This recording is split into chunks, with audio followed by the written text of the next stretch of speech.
That's for sure. Yeah, because now after the whole maybe touring cycle, I'm not sure the album with Stephen Wilson will be out next. April next year. Mm-hmm. Yeah, can you maybe tell a little bit about what? Yeah, Stephen mentioned it was influenced by Scott Walker in a way. Mm-hmm. Can you maybe a little bit?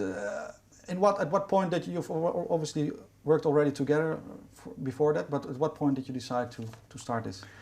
Well, it was. I'm not sure if it was like a decision, we're going to do this, you know. It was more like something that we've been talking about for years and years, ever since we first met. I think we even mentioned it the actual first meeting that we had dinner, you know. And I asked him if he wanted to produce the next album, which was going to be Blackwater Park. And we also talked about like, we should write something together. And ever since, you know, we kept in touch and we've been talking. So one of these days we should really do something, you know. And he's been producing the Opeth records. I've been playing a little bit on some, like a Porcupine Tree record and stuff like that. And what happened was that I went over to his place, to his house, and he just bought a new beautiful house. And I went over there, obviously in the back of my head, thinking we're gonna try and write some music together. But first and foremost, just to hang out and, you know, go record shopping and see his house, basically. You know, hang out. Was it in England or in? Yeah, in England. Mm-hmm. And you know, that's what we did. The first couple of days we just had dinner, you know, drank wine, went record shopping, went for walks and talked shit, you know, listening to music and that kind of stuff. And then one of those days we were just like, let's go into the studio, you know. And how many days were there left still with him? A couple of 3-4 days. And he's like, so what do you got?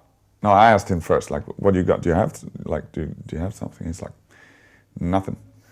And he asked me, and I was like, well, I have like 2 licks. And I played him the first, and he was like, you know, and I played him the second, and he's like, oh, that's a bit interesting. And he started fiddling around with the piano, and before we knew it, we were working on a song. When was this? How many years ago? It was maybe a year ago. A year ago. Yeah. But why so long that it took a while, maybe just because of the busy schedules that you had the time to start actually? Yeah, and also as I said, every time we wrote and recorded something, I had to fly over to his place, you know. And with the family back home and whatever schedule I have with my own bands, it's not like, you know, I have shitloads of time. But we did spend some time as we were mixing the Heritage record.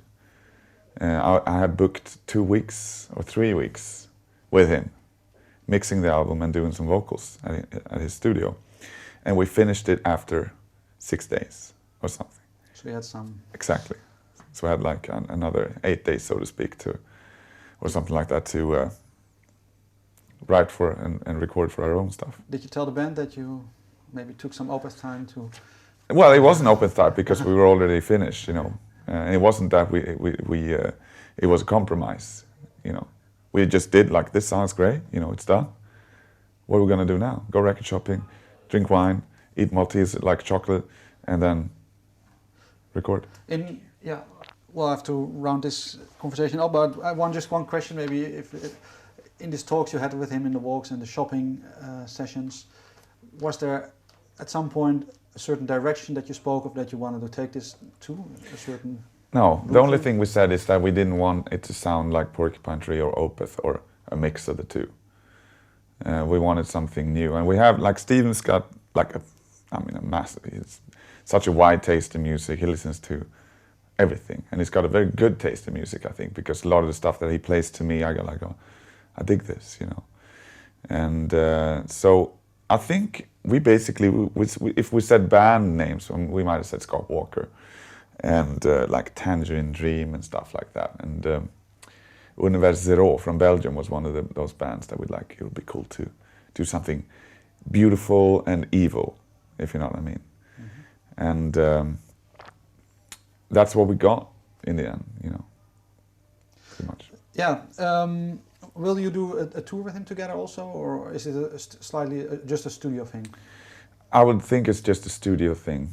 Because the record is, I mean, I'm not sure if you can perform those songs unless we have all the the ingredients. You know, it's got like a 16-piece choir or string orchestra. I mean, and it's got a choir and it's got, you know, all sorts of people appearing.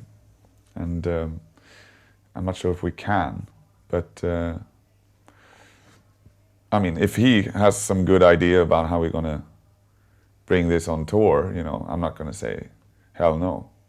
It'd be good, you know. But we're very different. I'm not sure like touring with Steven, you know, because he's more a tea drinker and I like wine. You know what I mean? Yeah.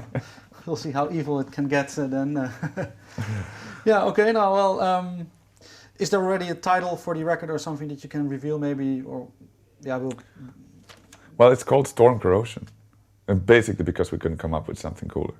But Storm Corrosion is a song, and it was one of those first songs that I mean, we like all of the songs, but this song was like, wow, this is something we never really heard before. It's special.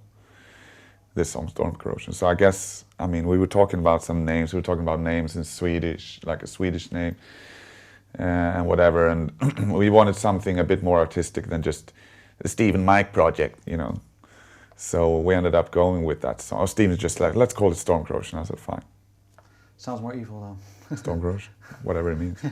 Thank you very much for your time. Cheers.